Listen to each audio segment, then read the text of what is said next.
सवेरे का समय था। शांत वन में महात्मा बुद्ध अपने शिष्यों के साथ विशाल वटवृक्ष की छांव में बैठे थे। ठंडी हवा के झोंके, पत्तों की सरसराहट और पक्षियों की मधुर चहचहाहट उस वातावरण को और भी पावन बना रही थी। सभी शिष्य गहरे ध्यान से बुद्ध के वचनों को सुन रहे थे। उनके एक शिष्य आनंद, जो हमेशा जिज्ञासु और खोजी स्वभाव का था, विनम्रता से आगे झुका और बोला, भगवान, मेरे मन में 3 प्रश्न हैं जो मुझे बहुत समय से विचलित कर रहे हैं। कृपा कर इन्हें स्पष्ट कीजिए। बुद्ध ने अपनी शांत, गहरी दृष्टि से आनंद को देखा और मुस्कुराते हुए कहा, पूछो आनंद। जो प्रश्न मन को काटते हैं उन्हें बाहर निकालना ही साधना का पहला कदम है। आनंद ने पहला प्रश्न किया, भगवान, कौन किसके भाग्य का खाता है? दूसरा प्रश्न किया, सबसे बड़ा बलवान कौन है संसार में? तीसरा प्रश्न किया, जो अपनी बात से मुकर जाता है उसका अंत क्या होता है? इस पर महात्मा बुद्ध मुस्कुराए और बोले, तुम्हारे इस 3 प्रश्नों का उत्तर तुम्हें ऐसे नहीं, एक कहानी के माध्यम से बताता हूँ। फिर महात्मा बुद्ध ने कहानी सुनने आरंभ की। बहुत समय पहले एक घने जंगल में एक विशाल बरगद का पेड़ था।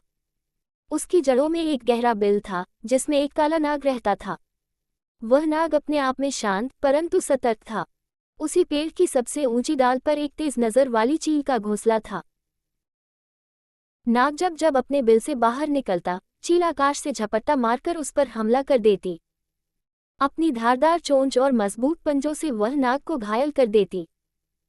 नाग किसी तरह बचकर वापस बिल में चला जाता, पर बाहर आने से डरने लगा।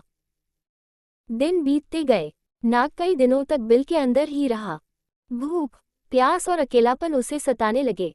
तब नाग ने सोचा, काश कोई मदद करने वाला मिल जाए, कोई ऐसा जो मेरी पीड़ा समझे और मुझे इस संकट से बचाए। एक दिन उसी जंगल से महान राजा विक्रमादित्य गुजर रहे थे। वे अपने साहस, न्यायप्रियता और दया के लिए प्रसिद्ध थे। जहां भी किसी को मदद की जरूरत होती, वे बिना संकोच मदद करते। उनके आने की आहट नाग ने सुनी। वह बिल के मुंह पर आकर पुकारने लगा, क्या कोई है? मेरी मदद करो। विक्रमादित्य ने घोड़े को रोका और पेड़ के पास आए। कौन हो तुम और क्या तकलीफ है?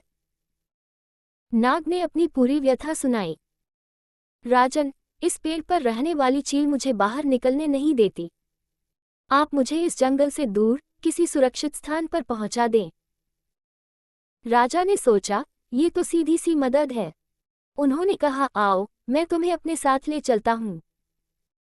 नाग ने झिझकते हुए कहा, अगर मैं आपके साथ चलूंगा तो चील देख लेगी और मेरे पीछे पीछे आ जाएगी।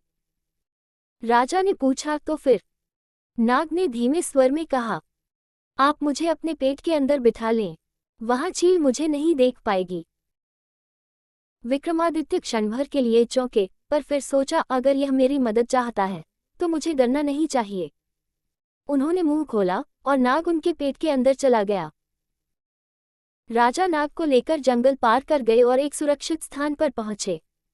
वहां उन्होंने कहा, लो नाग, अब तुम सुरक्षित हो, बाहर आओ।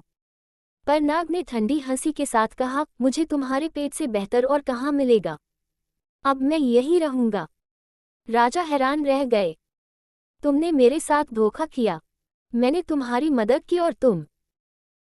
नाग ने जहरीली फुफकार के साथ कहा, यही दुनिया का नियम है राजन, हर कोई अपने स्वार्थ के लिए जीता है। नाग के जहर से धीरे धीरे राजा का शरीर क्षीण होने लगा। उनके मुंह से कीचड़ और लार टपकने लगी। ये देखकर राजा ने सोचा, मैं इस हालत में उज्जैन नहीं जा सकता, लोगों में ये रोग फैल जाएगा। उन्होंने जंगल में ही एक झोपड़ी बनाकर रहना शुरू कर दिया। उस घने जंगल के पास ही एक प्राचीन समृद्ध नगरी थी, नवगुप्तपुर। इस नगरी के राजा का नाम था राजा धर्मसेन। राजा बुद्धिमान था, परंतु कभी कभी अपने अहंकार में निर्णय लेने से पहले सोचता नहीं था। उसकी 3 बेटियां थीं। बड़ी राजकुमारी मृदुला, सौम्य और विनम्र स्वभाव की। मध्यम कन्या सुवर्णा, चंचल और चतुर।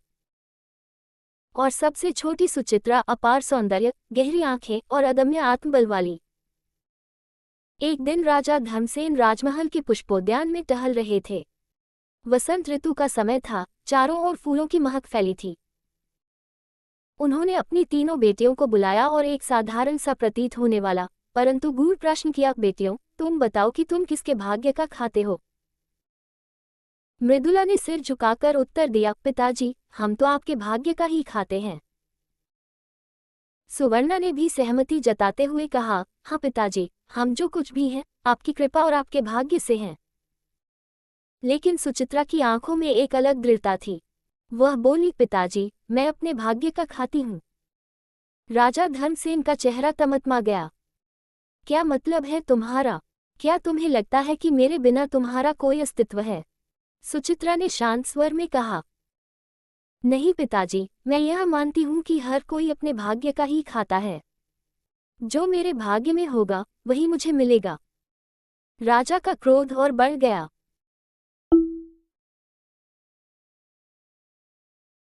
उसी क्षण उन्होंने निर्णय लिया कि मृदुला और सुवर्णा का विवाह राजाओं के घरानों में होगा, लेकिन सुचित्रा को वे किसी साधारण या अभागे व्यक्ति को देंगे ताकि उसका अपने भाग्य का खाने का दावा टूट जाए। राजा धर्मसेन ने एक ब्राह्मण दूत को बुलाकर आदेश दिया, मेरी बड़ी और मध्यम बेटी का रिश्ता प्रतिष्ठित राजाओं से करा दो और छोटी सुचित्रा का विवाह किसी ऐसे से कर देना जो दरिद्र और रोगी हो। ब्राह्मण दूत विवाह के लिए वर खोजने निकल पड़ा। उसने दोनों बड़ी बेटियों का विवाह बड़े घरानों में करा दिया।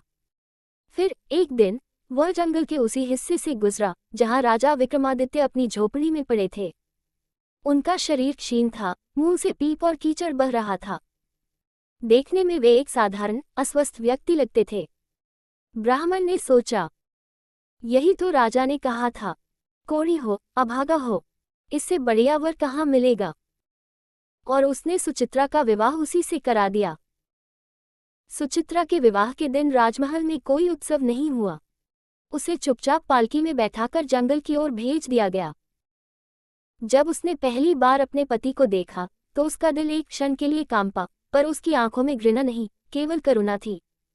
वह मन ही मन बोली, भाग्य ने जैसा लिखा है वैसा ही होगा। अब यह मेरे पति हैं और मेरा धर्म है कि मैं इनकी सेवा करूं। दिन बीतते गए। सुचित्रा ने जंगल की झोपड़ी को साफ सुथरा रखा। वह अपने पति के लिए जड़ी बूटियां लाती, काढ़ा बनाती, घाव साफ करती। उसे यह नहीं पता था कि यह व्यक्ति वास्तव में उज्जैन का महान राजा विक्रमादित्य है।